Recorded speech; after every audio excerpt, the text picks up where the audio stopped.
Visakha steel plant ప్రమాదం వనక ఖచ్చితంగా నిర్లక్ష్యం ఉందా అంటే నిర్లక్ష్యం ఉంది. అలాగే ఎప్పుడైతే దాన్ని ప్రైవేట్ పరం చేయాలని ఆలోచన చేశారో అప్పుడే కార్మికులను తగ్గించడం, సిబ్బంది కొరత, మ్యాన్ పవర్ లేకపోవడం, దీనివల్ల ఏమైంది అంటే వరుసగా ప్రమాదాలు జరుగుతాయి. ఇప్పుడు వరుసగా స్టీల్ ప్లాంట్ 2 ప్రమాదాలు జరిగాయట. దీనికి సంబంధించి ఒక 3 సీనియర్లను అయితే సస్పెండ్ చేశారు. విశాఖపట్నం స్టీల్ ప్లాంట్లో వరుస ప్రమాదాలు జరుగుతున్నాయి.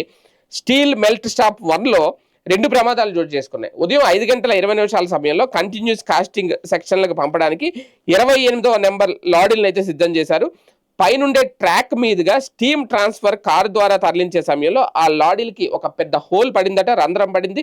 అందులో ఉన్న సుమారు 80 లక్షల టన్నుల వరకు 80 టన్నుల వరకు ద్రవపు ఉక్కు నేలపై పడి, ద్రవం ఏదైతే ఉందో అది ఉక్కు నేల మీద పడి ఒక్కసారిగా మంటలు చెలరేగాయి. అక్కడ ఉద్యోగులు వెంటనే బయటికి పరుగులు తీశారు. అలాగే రాత్రి SMS కన్వర్టర్లో ట్యాపింగ్ అయిన లిక్విడ్ స్టీల్ను లారీల ద్వారా CCD అంటే కంటిన్యూ కాస్టింగ్ విభాగానికి పంపే క్రమంలో ఆర్గాన్ 3 వద్ద ఆక్సిజన్ బ్లోయింగ్ చేస్తున్నారట. ఆ సమయంలో ఒక్కసారిగా లారీల నుంచి ఆ ద్రవానికి సంబంధించిన ఉక్కు ఏదైతే ఉంటుందో, అంటే ఒక రకంగా ఉక్కిని ద్రవంగా మార్చేస్తారు, అది లిక్విడ్ లాగా ఉంటుంది అనమాట, దాన్నే ద్రవపు ఉక్కు అంటారు.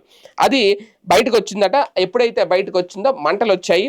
ప్లాంట్లో జరుగుతున్న వరుస ప్రమాదాలతో ఉద్యోగులు ఆందోళన వ్యక్తం చేస్తున్నారు. అంటే వరుసగా ఈ లీకులు అవుతున్నాయి, పేలిపోతున్నాయి. ఆ ద్రవం వెళ్తున్న కారు వ్యాగన్ ఏదైతే ఉంటుందో పైన తాడు మించి ఇలా తీసుకెళ్తా ఉంటారు ఇక్కడి నుంచి అక్కడికి.